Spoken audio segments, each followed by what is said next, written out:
Welcome to the Explainer. Let's get right into it, shall we? The 2026 FIFA World Cup has literally reached its absolute peak. This Sunday, we're looking at a completely monumental clash at the New York-New Jersey Stadium.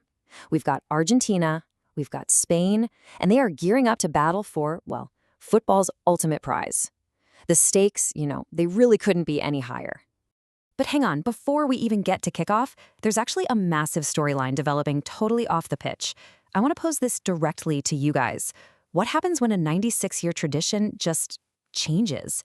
Because this year, the champions are going to receive something the football world has literally never seen before. It's a groundbreaking twist just waiting for whichever team raises their arms in victory on Sunday. Section 1. A 96-year football tradition. The weight of history. So, for almost a century, the formula for World Cup champions has been absolutely sacred, right? You lift that famous gleaming gold trophy and you get your traditional gold winners' medals. It's literally the ultimate childhood dream. But now, FIFA's bringing a massive addition to the 2026 tournament, championship rings. They're drawing direct inspiration from North American pro sports, which actually makes perfect sense historically since the US, Canada, and Mexico are hosting this year. It introduces a totally new symbol of victory, right alongside the classic hardware. Section 2. Introducing World Cup rings, a new symbol of victory. We are talking about a massive, historic disruption here. Like, the reports are saying this is a first in the competition's 96-year history. Think about the gravity of that for a second. Since the very first World Cup, the whole celebration has remained beautifully, perfectly unchanged. Throwing an entirely new piece of hardware into the mix, that completely rewrites the historical footprint of winning this tournament. Section 3. Inside the ring design. Crafting history. Okay, so the physical design of this unprecedented award is actually really fascinating because of its dual nature. Side 1 pays homage to tradition. It prominently features the iconic FIFA World Cup trophy.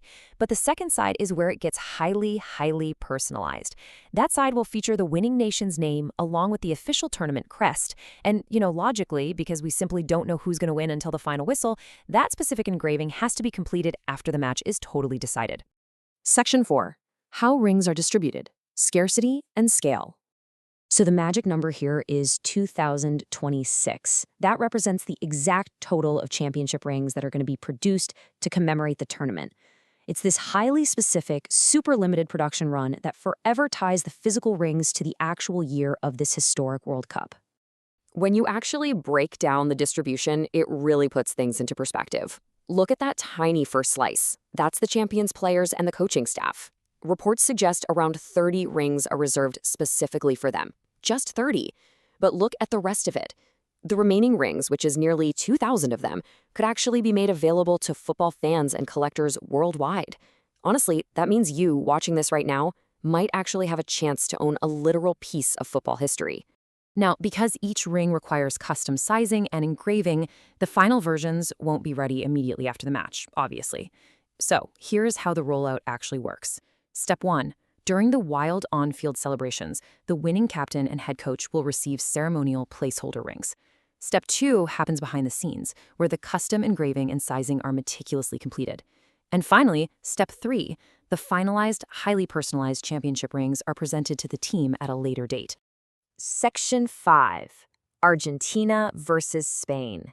The battle for the rings. We've got two football giants stepping onto the pitch, both having absolutely earned their place through some seriously impressive performances. Let's look at Argentina's path first. They successfully punched their ticket to their second straight World Cup final in just thrilling fashion. They defeated England 2-1 in a highly dramatic semifinal match. I mean, they have been seriously battle-tested to get back to this stage. And let's be real, you can't talk about Argentina without pointing out Lionel Messi. With 8 goals and 4 assists, Messi has undeniably been the absolute heart of Argentina's campaign. He is having just an outstanding tournament and is now on the brink of completing a truly historic journey.